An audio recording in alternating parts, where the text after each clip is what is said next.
from the heart of Dubai, where tomorrow is being built today, to the world. Welcome to the CTO Show with Mehmet. Here, we redefine technology and reimagine possibilities. With Mehmet, delve into the riveting realms of AI, cybersecurity, and digital technology. Experience the thrilling highs and lows of startups. Immerse yourself in the spirit of entrepreneurship and witness the future of business innovation being written in real time.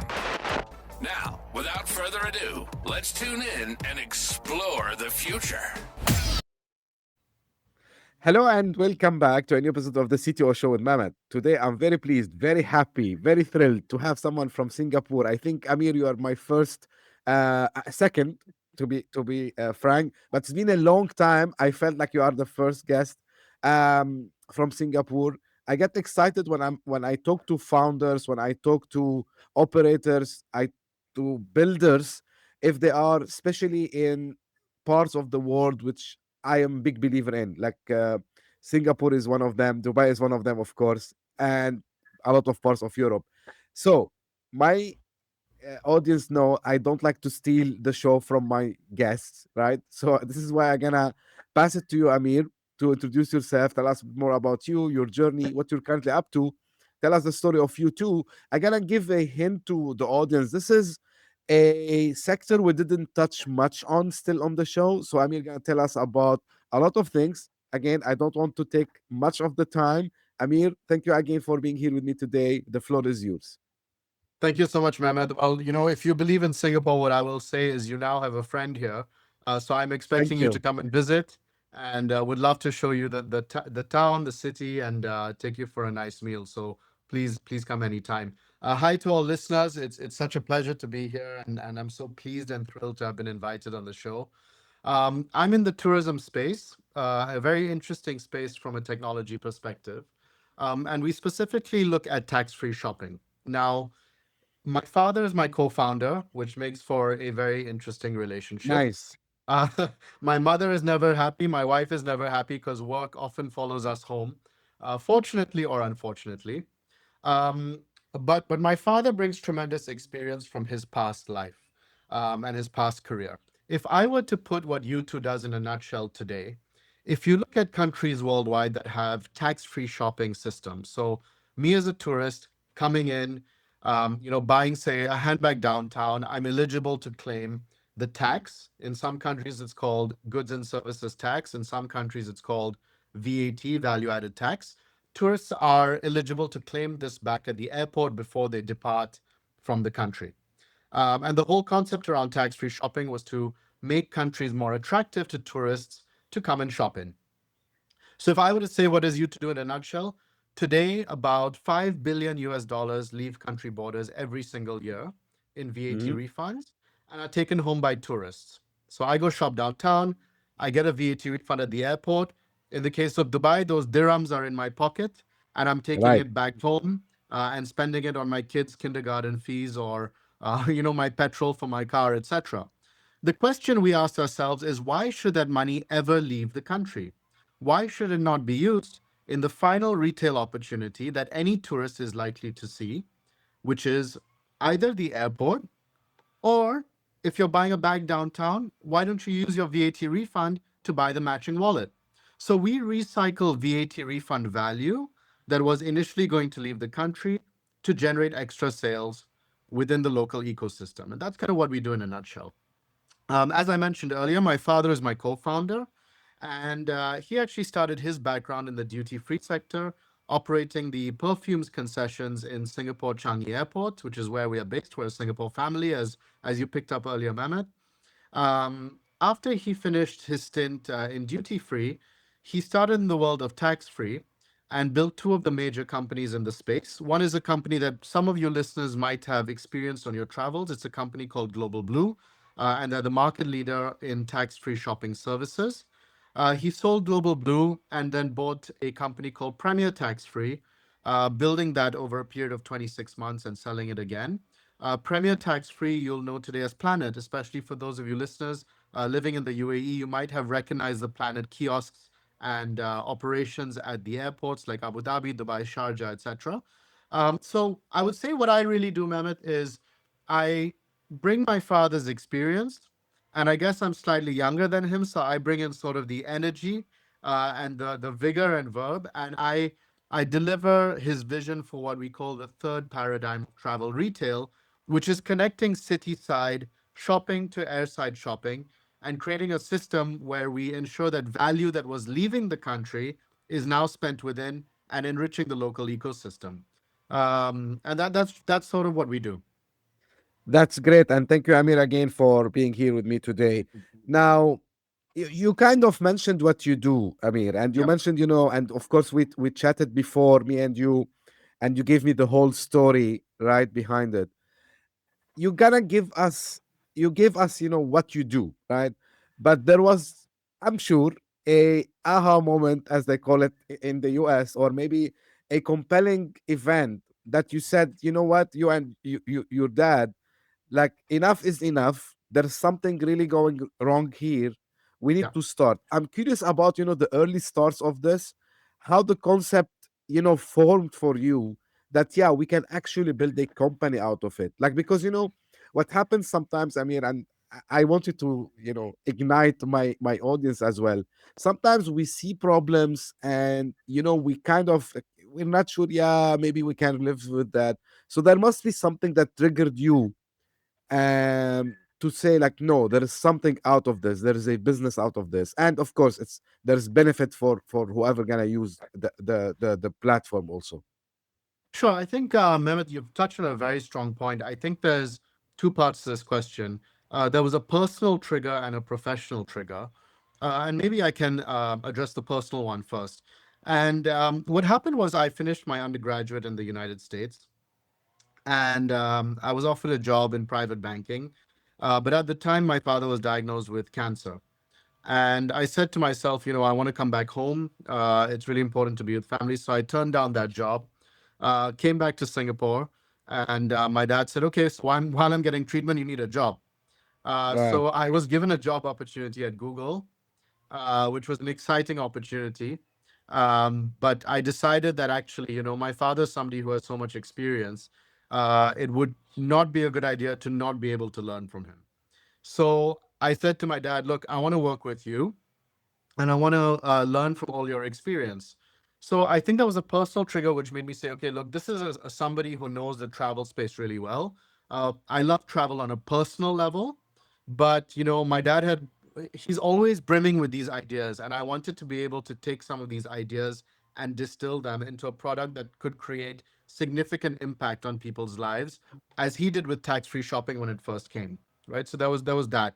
On the professional side, I think my dad and I sat down and we said, look, tax-free shopping, the industry has kind of topped out in terms of growth. It's become a service that it's part of the tourist journey today. It's not something that needs to be taught. It is very much like a money changing service or any other administrative service that you go through on the touristic journey. So we said, okay, what else is there that we can build on top of this that doesn't interfere with the tax-free shopping system, but can actually deliver value to a whole number of people who are traveling. And if you look at, the worldwide market of travelers, you think about it, it's a pretty sizable chunk of people, whether you're shopping in Right. Dubai or Paris or Milan or Oslo, where have you. Can we deliver even more value to delight you on that touristic journey? So we really sat down and racked our brains over how we were going to do it. We went on a bit of a journey. I would say Utu today is in its fourth iteration. And I was telling somebody yesterday, I was telling a potential investor that we're kind of like a singer in a bar. You sing your first song, nobody kind of listens. Second song, maybe a bit more interest. Third song, maybe you get 50, 60 more people. But on your fourth song, all of a sudden you're Lady Gaga. And I'm not saying it because I don't want that to come across in the wrong way or that I'm thinking about myself bigger than I am. But it's just that I feel that after four iterations of hardship, navigating COVID, product market fit is very different pre-pandemic versus post-pandemic. I think we finally found a product that has hit strong product market fit. And what we do today, in an example I'll tell you about in Italy, is we say, look, perhaps you bought a handbag downtown and you're getting €100 VAT refund. We work with the retailer at the airport, who's a partner of ours. And we say, Mm-hmm. look, we're going to give you €120 instead. So we're going to convert the €100 VAT refund that you were going to take back home to, say, Dubai. And instead, I'm going to give you €120 to spend in the duty-free shop, right? So for the tourists, they're saying, wow, this is a much better deal than taking cash. Now, of course, if we give somebody a voucher of 120 or credit for 120, we're always trying to then drive an upspend over and above that value with all the delightful things you can buy in duty free. And we know that people buy very specific things in duty free, right? So you'd go to duty free for, perfumes, cosmetics, confectionery, sense of place items. So really try to capture this amount in the duty-free store. Um, and we found such a strong product market fit that our partner today is going to be working to scale us out to many more airports that they operate in. We're looking at some things in your region, Mehmet, around the Middle East, some implementations over there, which I will tell you as the first person going to publicly ready to announce it. And we are looking at other products downtown as well, because don't forget, for us, it's not just about driving value at an airport, but it's also to say to downtown retailers, don't just sell the handbag, also sell the wallet by upsizing the tourist on the VAT refund that they're going to get at the airport. So really building out that vision of connecting city to airport retail. Sorry, I think I gave a very long answer. No, no, no, no, Here's no, my no, no. bad tip about this, but essentially fourth era of Utu today. No, no, no, no. Again, Amir, I told you I like to listen to these stories because first, what I discovered is I like stories, right? But Yeah, it's not like just for the sake of stories, because in each story there is something they can extract. Also, like it's something that you can ignite, people who listen to this. Now, help me here a little bit, Amir, because I'm not an expert in this domain, sure. but I can imagine in such business where we are talking tax, right? And you have multi players in this and multi stakeholders, if the name should be like more accurate. So we Hmm. have the shoppers, we have the participating stores, right? Hmm. And we have the government also as well, right? Hmm. So to build something that can deal with all these stakeholders together, what kind first of relationships, of course, like customers, I'm not saying it's the easiest part, but it's the obvious part. But when it Yeah. comes to you know enrolling and onboarding governments and participating outlets, how that looks like in a business like what you're currently doing with U2. That's a really, really good question, Mehmet. And I think you've identified the stakeholders really well. One more stakeholder which I'd add to that list. By the way, if you ever want a job, I think you know our business well enough. But the other stakeholder is synergy partners such as VAT refund operators and payment partners, which we can talk about too. But let's talk about the three big ones that you've spoken about. For the customer, what we realized after doing some market research in many airports is, when you get to an airport, you're in a tizzy, right? You're, oh my gosh, I need to do a customs check on my goods. I need to do tax free. I need to check in. I need to go through security. You're not in the mood to shop, right? Right, So the moment of truth of when the customer starts to interact with our product is the moment they're done with security and they step foot into the duty free store. Now they're saying, okay, I'm now in that headspace where I'm ready to shop. right. So we engage the tourist on the airport business, at the very least. On the airport business, we engage the tourist when they step into the duty free shop. If we look at the store, we have a very simple pitch to the store, which is to say this is a new stream of revenue that you were not capturing before. The tourist is claiming their VAT refund at the airport, and that money they're putting in their pocket, and they are walking through security, walking through your store, walking to the aircraft, and that money is in their pocket being taken back home. Let's find a way to work together to entice and incentivize the tourist to make sure that value is spent with you. So it's a pretty simple pitch and it resonates really, really well. It's a new way of thinking about what tax-free shopping could be and a potential evolution of the tax-free shopping industry, beyond what existing products there are. With the government side, again, government is not a commercial partner in the same way that the shop might be. Mm-hmm. But if you look at governments which are very strong in terms of looking at customer experience, that want to delight the customer, that really focus on the end-to-end customer journey, such as the great work being done in the UAE, where you are based, or say in a place like Turkey, Singapore, etc., governments start to become a very important stakeholder because, on one hand, yes, they will make more money through increased sales in the country. That's without a doubt. But I think people have moved away from a numbers game to saying that it's not just about numbers, it's about being able to add value to the tourist journey. And we're looking for solutions and innovations to be able to do that. So tax-free shopping was that innovation in the 90s, but it's not seen much of an evolution since then. So, governments, ministries of tourism start to become thought partners with us. We are talking to some touristic agencies in the Middle East and some of the Middle Eastern countries who are being very, very receptive to saying that, look, we want to go really, really big on creating the best possible customer experience, better than our neighbors or other countries in the world.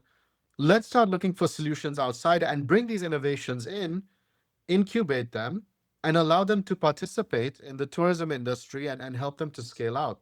So governments, I would say, are an accelerator. Shops are our commercial driver, and tourists are, at the end of the day, all of us together are trying to delight that end customer. Then there are what I call boosters and enhancers, right? So I can work independently with each of these agencies. I mean, I need the shop and I need the tourist. Government is an independent agency who's a good supporter. But then there's another booster, which is the VAT refund operators and payment partners, Mm-hmm. right? And so next week, we're going to be announcing on LinkedIn a very strong payment relationship with one of the world's largest mobile wallets, which you're going to hear about soon. Um, and also VAT refund operators who we would love to work with and want to work with, because we're saying, look, you do the refund, right? Let's delight the customer using then our platform and transfer that refund into a higher value spending credit, right? And we're willing to give you something for it, right? You become a stakeholder of ours, you become a synergy partner, we'll give you something for it. So Mm-hmm. we see the VAT refund operators being a strong party on the airport side, but think about it on the downtown side, right? If I work with a fashion outlet and they were going to sell the tourist the handbag anyway, if my platform can give the tourists a reason and an incentive to recycle the refund value that was leaving the store into buying the matching wallet that goes with the handbag, I'm saying, hey, Mr. VAT refund operator, you get two transactions now because the tourist will still process their refund with you. Our platform has delighted them. The shop has sold two items instead of one, and the government is happy because money is recycled in the local economy. We're not looking at a disruption story. We're saying, look, this is the pie, and we just want to make it bigger and bigger for everybody. It's a new paradigm of thinking about the tourist retail industry. I mean, that's fantastic. And out of curiosity, because you mentioned about the Gulf countries, and I would say, especially, I'm not sure if I would put your business in the right category in the travel tech, um, or in something else. But the reason I'm mentioning travel tech is, in the recent years we started to see this kind of tailwind of governments encouraging, first of all, especially I'm talking about the Gulf countries, and you were here like a couple of weeks ago. um so there's a push for more tourists to come, right? Yeah. So whether it's in the UAE, and UAE, they are like pioneers in this. Dubai mainly, they've been doing this for now long, long, long time. And the rest of Gulf countries are following the path, Mhm. in different ways and shapes. So Qatar trying to be like the sports tourism, Saudi Arabia trying also to do this cultural tourism, and so on. And the reason I'm mentioning this, at the same time, these governments also are pushing, especially in the UAE and Saudi, towards everything digital, everything, paperless. Yeah. How much of that is a tailwind for your business model also as well? Well, I like digital things because digital things means ease for the tourist And for stakeholders, it means data that can be parsed very easily through digital channels, right? So for me, it's music to my ears. What I will say is I want to laud the UAE, for example, for taking a leadership position in probably what is the most digital tax-free system worldwide. The question then is, how do we build on digital products that sit on top of that, such as products like ours, which can further enhance that tourist journey? Um, I think I think that GCC countries, especially with this digital push, the end consumer is going to be the beneficiary of it because, yes, they focus on different things, but in a way, in a very perhaps not so overt way, it does create a little bit of competition, right? Because if you see your neighbor doing something a little bit more digitally, right, with that marginal gain of digitization, you're going to say, hey, I want to take that next leap forward. And I think if you look at the GCC as a region, the advancement that you have seen regionally is something you have not seen in any other block worldwide. So I think it takes a couple of things. One is a strong belief in the future of technology. Two, I think you need strong leadership and governance, which I would say the GCC has with each of the member countries.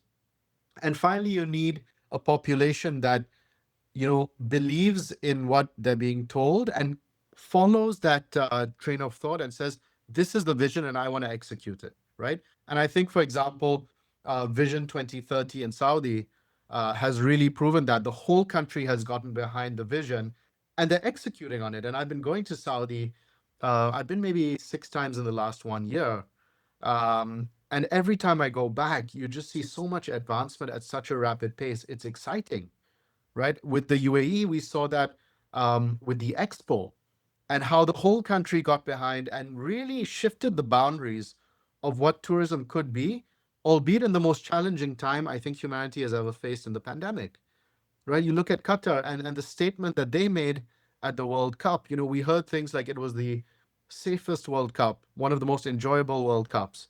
The infrastructure development and what they were able to show the world architecturally was second to not to none. So, in a small way, competition has been really good for the GCC, and I only see this region getting more and more exciting as the years go by. And I hope that, we can participate in that and help to advance some of these countries as well in this area that we've carved out for ourselves. I mean, how? I mean, how do you envision a plan for onboarding more countries on this? I know it's a no-brainer because when you first explained to me also the fact that let's say I'm a tourist, right? I Mhm, go to Italy, right? mhm. And yeah, I'm happy that I don't have to go and stop by these machines in the airport to reclaim my VAT. I know, like, I have them already in my wallet, right? Through your solution, and then I can spend that, right, as instead, and I can go and spend in another way.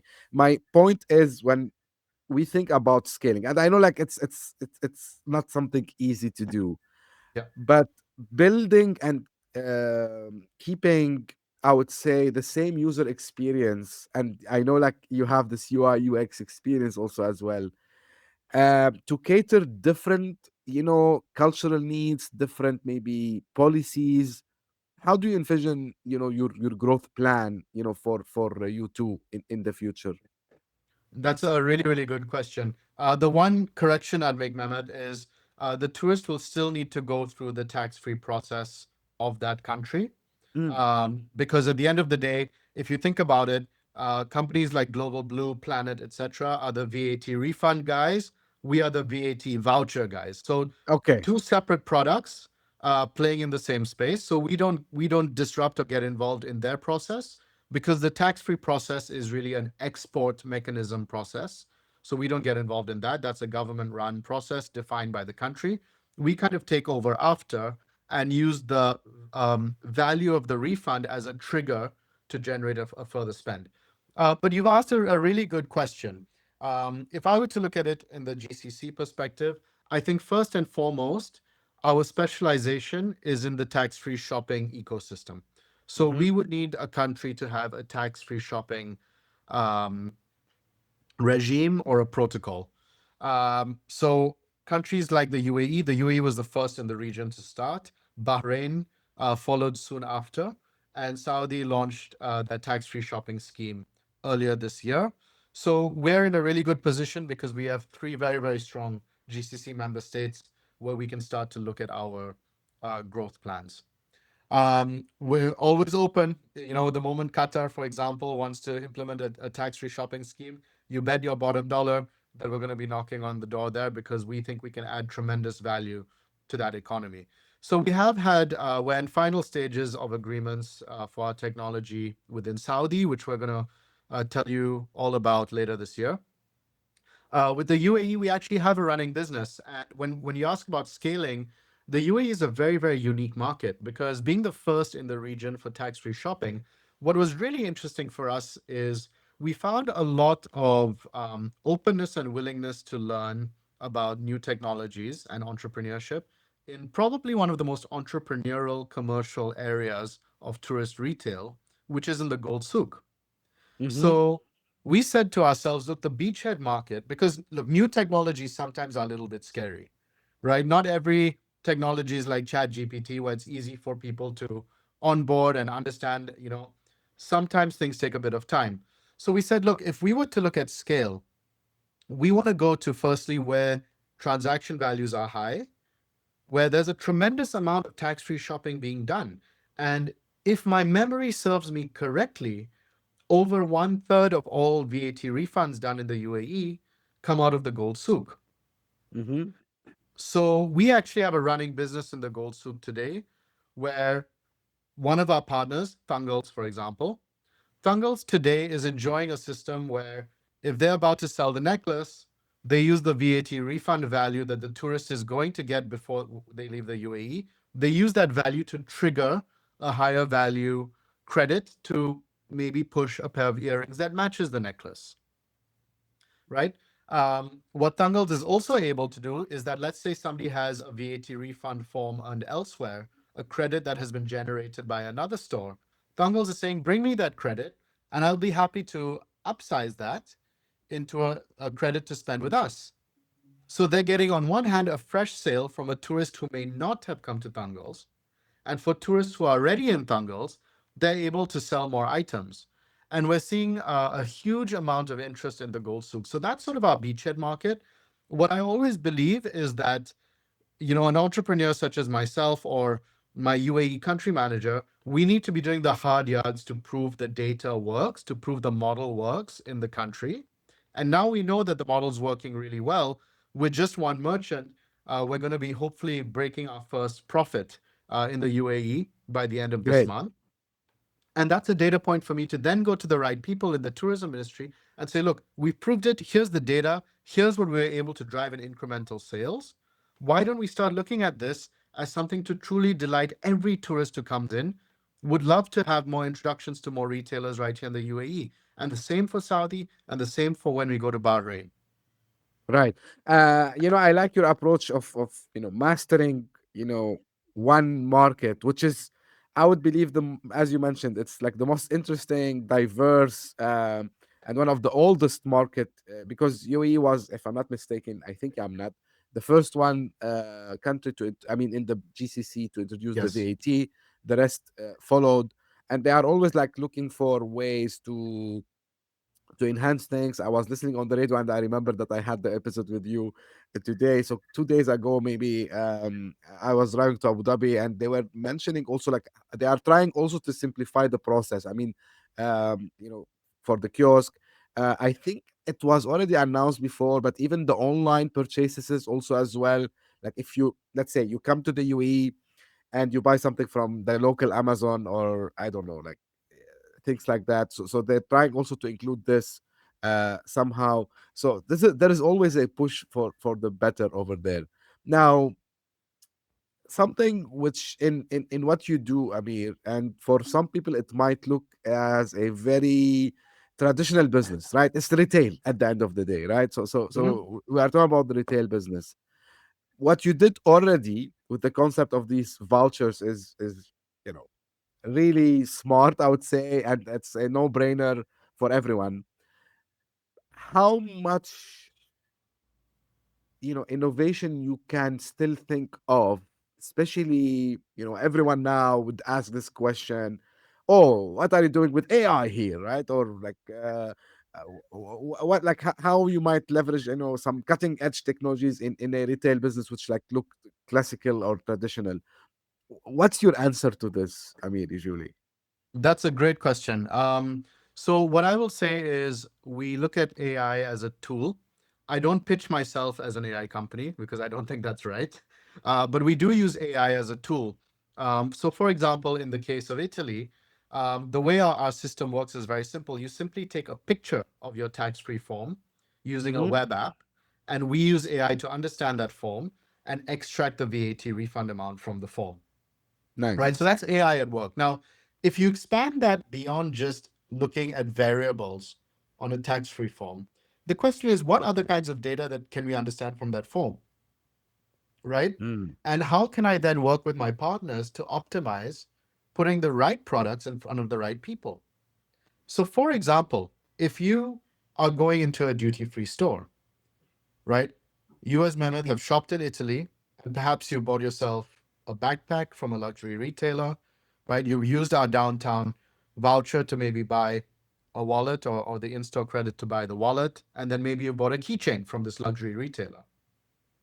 And by the time you come to the airport, I should know that this person, of course, we follow all GDPR and PDPA compliance. I should know that this person maybe is slightly more affluent. This is probably the categories that he would like to look at in this store. This is how much he's likely to spend. So, can I put the right items in front of you and get higher yield from the customer? Mm. So, I was speaking with a duty free operator and they said to me, Amir, are the Chinese tourists going to come back? Because everything pre pandemic was focused around the Chinese customers who are very special guests, of course, in the travel retail ecosystem, as are many of our guests from the GCC. And I said, the world is constantly changing, right? They may not come back in the same numbers as you had before the pandemic, right? Naturally, right? With the rise of India, etc. So then the question is, if they're not coming back in those numbers, how can you provide them, firstly, a delightful experience, always coming back to the delightful experience, but then as the retailer, using data to improve your yield per customer to achieve the same result as pre-pandemic or surpass it? So the way I look at AI um, in our industry is really as a tool to help us better understand data, connecting that from city side, building that bridge to air side, always going back to that concept because that's the vision we're trying to bring to life, and then being able to provide that data to our partners, to stakeholders such as government, to better understand how they can use that data to curate the tourist experience in that country. So that's really how I see AI in our space. The thing is, it's tough because we're in travel, we're in retail. It's still a very physical experience. As much as I love VR and looking at virtual reality products that come out, nothing beats standing in, the Grand Market in Istanbul, smelling the spices, hearing the sounds around you. You can't recreate that No. digitally. So then the question is, how do you take what is such a physical, experiential concept and sprinkle a little bit of technology on it to enhance it? That's the way I look at it. Fantastic. And you just brought like something to my mind. Is like, I believe, and because of travel, this is possible. And I'm not sure if someone would be listening, but I would say I'm sending greetings to everyone who works, in duty free mainly, and the organizations behind duty free. Sometimes they are government led organizations, like here in Dubai, for example. And the reason is they are like one of the spaces that let us remember what retail and the experience of retail is at its best. So people who visited Dubai would know, like, I've been always fascinated by the Dubai duty free. And I'm not associated, guys. Just I live in the UAE for the past 20 years. I traveled to a lot of countries, but it's really one of these delightful experiences because you feel yourself because you mentioned the spices and the Grand Bazaar in Istanbul, and the other one is Istanbul Airport also as well, like the duty free there. So like these two places, and I'm biased, yes, because I'm half Turkish and I reside in the UAE, where really you feel this. I mean, this retail experience, and Amir, to your point, I'm not. Upset. Actually, I would be upset if we try to digitize it in a way that doesn't make sense just for the sake we say like, yeah, we're bringing technology. I don't want to look at the spices in a VR set. I don't want to to touch, the closest, and and even the electronics devices. There's this. It's kind of maybe an old guy here, nostalgia of going and touching the phone with your hands, checking the things. It's a different experience. I'm sure maybe people with time will figure out like travel is one of the thing that keep us like this connection to the physical world, which we should not lose it at all. um Another thing I want to ask you, Amir, and it's both business related and maybe also like general entrepreneurship question. You are a first mover in this industry, right? So um and of course you brought your dad's experience, your experience, you put it together to build the concept. uh and in the startup world, always I always hear this, like, okay, how we can stay first, because at the end of the day we know like some other company one day they're gonna come up and become try to do what you do, right? So what how do you see the competition in general, right? And of course, like one day you might have competitors also as well. Um, because people sometimes they come to me and say, "Hey, like, if my biggest fear is once I start this business, a lot of people will copy me." So how do you fight this thought? I would say. Look, I think competition is inevitable. And as I said earlier, competition is not necessarily a bad thing. I'm a sportsman, and I've played sport my whole life. And competition pushes you to improve yourself. So I don't think it's necessarily a bad thing. I think the question is, how do you respond to it? And do you Hmm. have the tenacity and psychology to look competition head in the face and say, look, I'm going to take you on and I'm going to create a better version of myself. So for us, we are always looking around the industry to understand what are people doing. Is anybody looking in the space? Over the past few years, when we were sort of in the second and third iteration of YouTube before we ended up with the current products we have, I met small companies that were looking to disrupt the tax-free shopping space, just for coffee, whether it was in Amsterdam or whether it was in London, small companies that were taking on the establishment. And it's good to have these discussions because you start to understand where people's minds are going, where they're thinking. Now, if somebody came and said, "Look, I'm starting a competitor to you two. I'm going to go and take on you two head on and start to create a similar kind of product," that's fine. It's not a bad thing. But I would push my team to firstly think bigger. I would encourage everybody to be an entrepreneur. It's a term my wife actually taught me when she was doing her master's degree. To work in a company, but be entrepreneurial from the inside, and Yes. come up with ideas from within, because you have a good framework around you.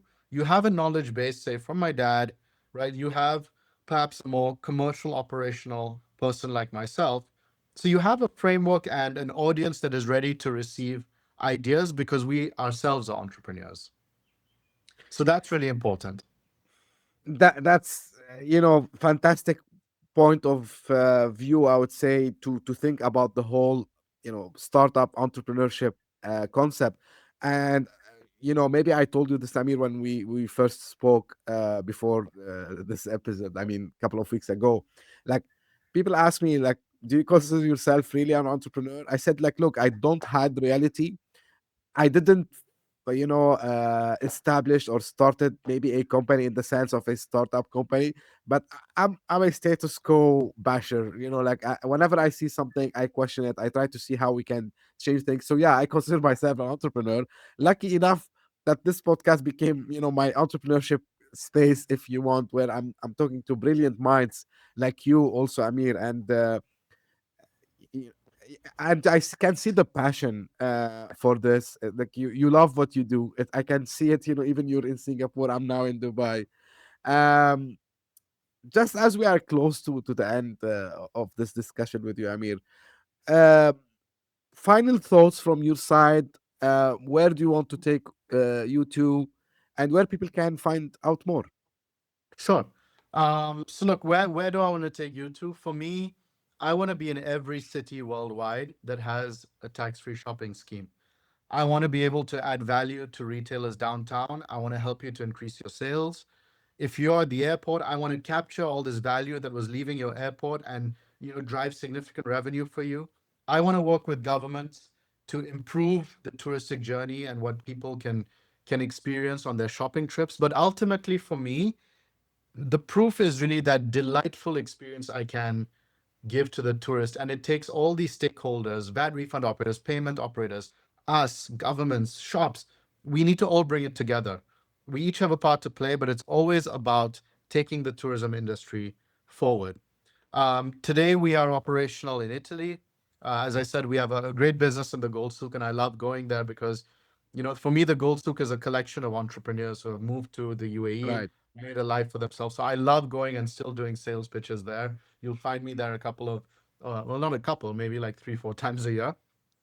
Um, and soon you're going to be seeing us in about 8 more countries over the next 9 months, where we're going to be launching. And I'm really, really excited for that. So, it's been 8 years, Mehmet. We're not a young sort of startup, but we've gone through the ringer. We've gone through the pandemic. You can't see it on the video now, but I have a lot more gray hair than I did a few years ago. It's been a really, really hard road, but you're absolutely right. I still wake up every single day believing in what I'm doing because I can see now light. I can see the fact that we have a huge blue ocean opportunity.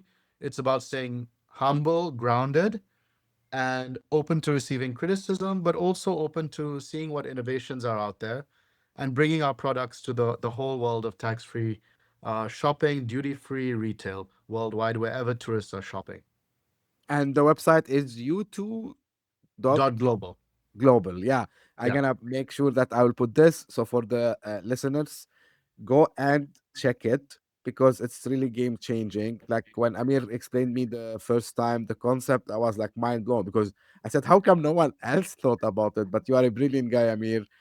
Of course, with your father, and two generations together, they can create the impossible. I would say when it comes to business opportunities. I would like to thank you so much for this great discussion today and Thank you. for being part of this podcast journey also as well. And this is how I will end my episodes as usual. This is for the audience. If you just discovered us, thank you for passing by. I hope you enjoyed it. If you did so, give me a small favor, subscribe, share it with your friends and colleagues. And if you are one of the people who keeps coming again and again, thank you for the support, for the loyalty, for pushing me to keep doing this. I really appreciate it. And thank you for the support also last month on the book launch also as well, From Nowhere to Next, available on Amazon. And I couldn't do this without you. And again, as I say always, stay tuned for a new episode very soon. Thank you. Bye bye. Hit that subscribe button. Share the show with your tech savvy friends and fellow entrepreneurs.